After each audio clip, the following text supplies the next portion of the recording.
आणि यानंतर आता घेऊयात बातम्यांचा वेगवान आढावा महाफास्ट 100 मधून।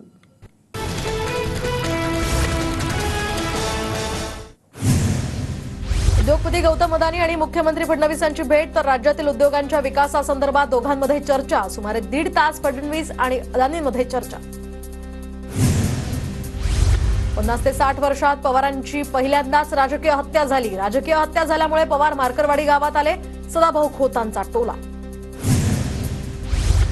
खळ लुटणारा गावात आला। सदाभाऊ खोतांचा नाव न घेता पवारांवर निशाणा। तर इंडियातला मोठा चोर राहुल बाबा हा सुद्धा मार्करवाडीमध्ये येणार। खोतांकडून राहुल गांधींचाही चोर असा उल्लेख। देवाभाऊ असतात तर बारामतीचा पैलवान नाही भोपळा। फडणवीसांचं कौतुक करताना सदाभाऊ खोत यांची शरद पवारांवर टीका।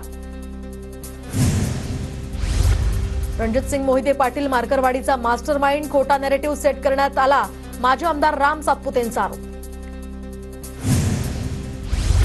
जयसिंग मोहितेंना वर्षभरात तुरुंगात टाकणार। मार्करवाडीतील सभेतनं राम सातपुतेंचा इशारा। तर सुमित्रा बँक, विजय मल्टीस्टेट बँकेच्या मुद्द्यावर सातपुते आता आक्रमक। राम सातपुते यांनी माझ्यासोबत यावं। बॅलेट पेपरवर निवडणूक घेऊन महिन्याभरात आमदार होण्याची संधी। आमदार उत्तम जानकरांचं राम सातपुतेंना आव्हान। तर उत्तम जानकर यांची पडळकर आणि सदाभाऊ खोतांवर ही जोरदार टीका। बॅलेटवर निवडणुका होत असल्यास आमची राजीनामा देण्याचीही तयारी। सुप्रीम कोर्टानं हस्तक्षेप केल्यानंतर पुन्हा निवडणूक होऊ शकते। नाना पटोलेंचं मार्करवाडीत वक्तव्य। मोहितेंचे विरोधक म्हणून उत्तम जानकरांना मतं मिळायची, तर गावानं कायम मोहितेंच्या विरोधकांना मतदान केलंय। सातपुते समर्थकांची माहिती।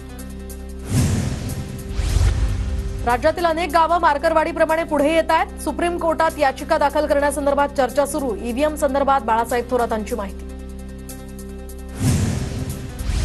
मंत्रिमंडळाचा विस्तार 14 डिसेंबरला होण्याची शक्यता। शिवसेना राष्ट्रवादीच्या मंत्र्यांची नावं दिल्लीत पोहोचली, तर भाजपच्या या संभाव्य मंत्र्यांची नावं संसदीय बोर्डापुढे सादर। सूत्रांची माहिती। संभाव्य मंत्रिमंडळामध्ये शिंदे गटाच्या 11 नेत्यांची नावं। यामध्ये उदय सामंत, तानाजी सावंत, दादा भुसे, शंभूराज देसाई, गुलाबराव पाटील आणि भरत गोगावले यांच्यासह आणखी 5 जणांच्या नावाचा समावेश। सूत्रांची माहिती। संभाव्य मंत्रिमंडळामध्ये राष्ट्रवादीच्या आदिती तटकरे, हसन मुश्रीफ, भुजबळ, मुंडे यांच्यासह अनिल पाटील, भरणे आणि धर्मराव बाबा आत्राम यांच्या नावाचा समावेश। सूत्रांची माहिती। शरद पवार आणि अरविंद केजरीवाल यांच्यामध्ये आज संध्याकाळी बैठक होणार। ममता बॅनर्जी यांच्याकडे इंडिया आघाडीची कमान देण्यासंदर्भात चर्चा होण्याची शक्यता। सूत्रांची माहिती।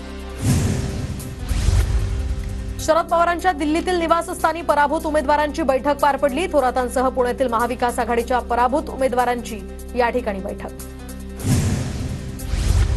शरद पवारांच्या दिल्लीतील घरी ईव्हीएम संदर्भात आज रात्री महत्त्वपूर्ण बैठक होणार। केजरीवाल आणि अभिषेक मनु सिंघवींच्या उपस्थितीत बैठक पार पडणार। सूत्रांची माहिती। ईव्हीएम संदर्भात शंका असणारे सर्वजण लढतायत, तर ईव्हीएम बाबत पवार, ठाकरे आणि राहुल गांधींनी एकत्र भूमिका घ्यायची ठरवली आहे। राऊतांचं विधान।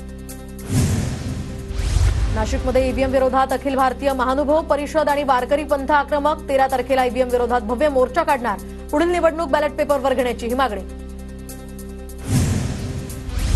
बांगलादेशातील हिंदूंवरील अत्याचार हा चिंतेचा विषय। याकडे मोदींनी स्वतः लक्ष घालायला हवं। मात्र मोदी सरकारचं हिंदूंच्या बाबत हे ढोंग सुरू। राऊतांचा हल्लाबोल। भाजपचं वादळ पश्चिम बंगालमध्ये सुद्धा जाणार। एनडीएचं वादळ संपूर्ण भारतात मोठा विजय प्राप्त करणार। बावनकुळेंची प्रतिक्रिया। बांगलादेशात हिंदूंवर होणाऱ्या अन्यायाविरोधात सिंधुदुर्गातील ओरोस या ठिकाणी न्यायमोर्चा। सकल हिंदू समाजाच्या वतीनं मोर्चाचं आयोजन, तर नितेश राणे आणि निलेश राणे या मोर्चात सहभागी। अहिल्यानगरमध्ये हिंदूंवरील अत्याचाराविरोधात जोरदार निदर्शनं, तर भाजप नेते सुजय विखे पाटील या मोर्चामध्ये सहभागी। मोर्चात मोठ्या संख्येनं हिंदुत्ववादी संघटनांचेही कार्यकर्ते सहभागी। नाशिकमधील इगतपुरीमध्ये सकल हिंदू समाजाच्या वतीनं निषेध मोर्चा। बांगलादेशमधील हिंदूंवरील अत्याचाराविरोधात बोरटेंभे फाटा ते इगतपुरी तहसील कार्यालयापर्यंत निषेध मोर्चा।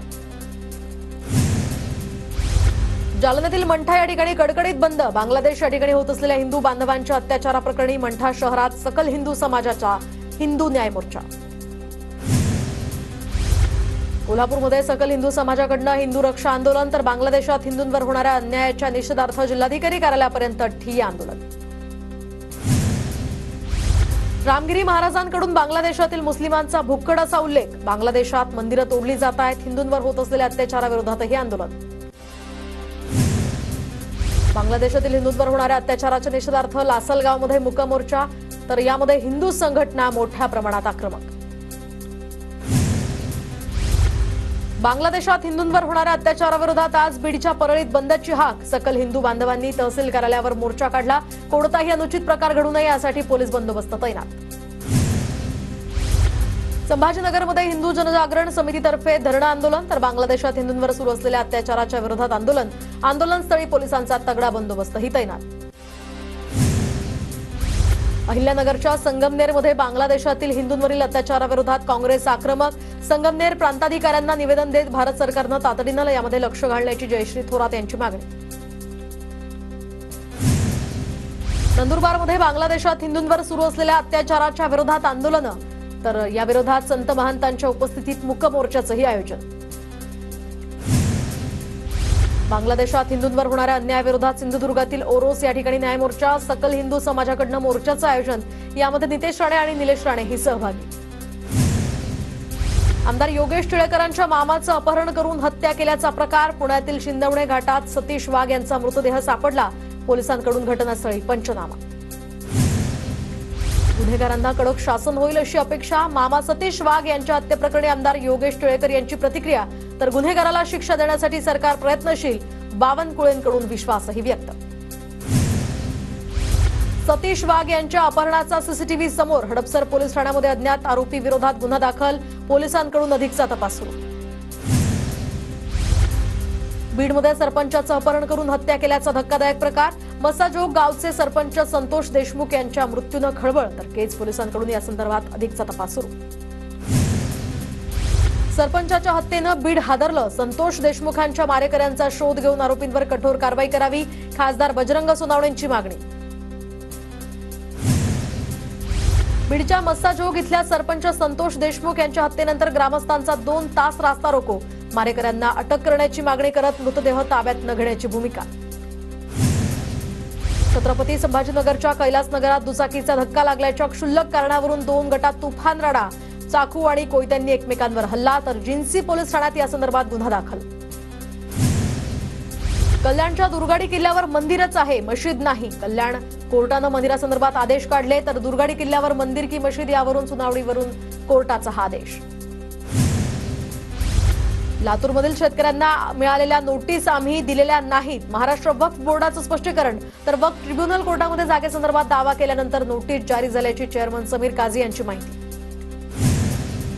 मागच्या दोन्ही सरकारमध्ये मंत्री राहिलेल्या संजय बनसोडे यांना पुन्हा मंत्रिमंडळात संधी मिळण्याची शक्यता. तर सामाजिक न्याय विभागाचं मंत्रिपद मिळावं यासाठी बनसोडेंचे प्रयत्न. बस चालक संजय मोरे हा अवजड वाहन चालवण्याचा परवाना त्याच्याकडे होता. पोलिसांनी वाहन परवाना घेतला ताब्यात. तर संजय मोरेला कामावर ठेवताना निकष पाळले का, हे आता पोलीस तपासणार. बेस्टच्या काही अधिकारी आणि कंत्राटदारांची चौकशी होण्याची शक्यता. बेस्ट प्रशासनाशी बोलून पोलीस पडताळणी करणार. चालकाला बस चालवण्याचा कोणताही अनुभव नव्हता. कुर्ला बस अपघातातील चालकानं पहिल्यांदाच बस चालवल्याची धक्कादायक माहिती समोर. कंत्राटी चालक म्हणून संजय मोरे 1 डिसेंबरलाच कामावर रुजू. बसमध्ये कोणताही तांत्रिक बिघाड नव्हता. चालकानं मद्यपान केलं नव्हतं. चालकाचं बसवरील नियंत्रण सुटल्यामुळे अपघात. चालकाला मोठ्या गाड्या चालवण्याचा अनुभव नव्हता. पोलिसांची माहिती. बेस्ट अपघातानंतर आज कुर्ला स्टेशन बाहेरील बस स्थानक बंद. कुठलाही अनुचित प्रकार घडू नये म्हणून खबरदारी. तर प्रवाशांना चालत किंवा रिक्षानं आता इच्छित स्थळी जावं लागणार. बेस्टचे स्वतःचे ड्रायव्हर नसतात आणि त्यामुळेच अपघात घडतायत. बेस्टचे माजी अध्यक्ष अनिल कोकिळे यांची माहिती. परिवहन अधिकाऱ्यांकडून कुर्ल्यातील अपघात स्थळाची पाहणी, तर अपघाताची तांत्रिक तपासणी सुरू. परिवहन अधिकाऱ्यांची माहिती. इलेक्ट्रिक बस पूर्णपणे सुस्थितीत. बसमध्ये कुठलाही बिघाड नाही. इलेक्ट्रिक बस बनवणारी कंपनी आणि काही तज्ज्ञांचं मत. तर पोलिसांची बस बनवणारी कंपनी आणि तज्ज्ञांशी चर्चा. फडणवीसांकडून मृतांच्या कुटुंबियांना 5 लाखांची मदत जाहीर. कुटुंबियांच्या दुःखात आम्ही सहभागी. जखमींच्या उपचाराचा खर्च पालिका आणि बेस्ट करणार. मुख्यमंत्री फडणवीसांचं ट्विट. घटनेची सखोल चौकशी केली जाईल. दोषी आढळणाऱ्यांवर कठोर कायदेशीर कारवाई केली जाणार. अजित पवारांचंही ट्विट.